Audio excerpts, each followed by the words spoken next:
BJP కేంద్రంలో అధికారంలో ఉంది కదా! బీజేపీ ఈ దొంగ ఓట్లని వాళ్ళే క్రియేట్ చేసి వాళ్ళే ఏపించుకోరు. బీజేపీలోకి ఏపించుకోరు. అందుకే భారీ మెజార్టీ. అదంతా తప్పు విషయం అది. హ్మ్. అదంతా తప్పు అదంతా రాంగ్ అదంతా. వాళ్ళు సృష్టించుకొని వాళ్ళు అంతా రాజకీయం చేసుకొని వాళ్ళు అది చేస్తారు తప్ప కానీ అలా వచ్చేది ఏం లేదు అంతే. హ్మ్. ఓకే. ఇప్పుడు ఒకవేళ ఇప్పుడు ఏదైనా ఎలక్షన్స్ వచ్చాయనుకోని స్థానిక సంస్థల లేకపోతే ఇంకో ఏదైనా ఎలక్షన్స్ వచ్చినాయనుకో ఏ పార్టీకి ప్లస్ అయ్యే అవకాశం ఉంటది? ఇప్పుడు నెక్స్ట్ సరే స్థానిక సంస్థల సర్పంచ్, ఎంపీటీసో, జెడ్పీటీసీ ఎలక్షన్ వచ్చాయనుకో ఏ పార్టీకి ఉంటది? ఇప్పుడంటే టీఆర్ఎస్ అయిపోయింది. కాంగ్రెస్ ఇప్పుడు దగ్గర గట్ల ఉంది. నెక్స్ట్ బీజేపీ రన్నింగ్ అంతే. ఉందా ఇక్కడ ఈ భూంపల్లిలో ఇటు బీజేపీ బాగానే ఉందా? మంచిగా ఉంటుంది ఇటు బీజేపీ మంచి ఫామ్ అయింది కూడా.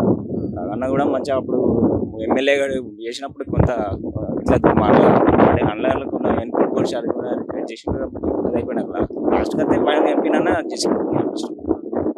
ఈ వరదలు వస్తున్నాయి కదా భారీ వర్షాలతోటి ఏమైనా పంట నష్టం అటువంటిది ఏమైనా జరిగిందా ఇక్కడ?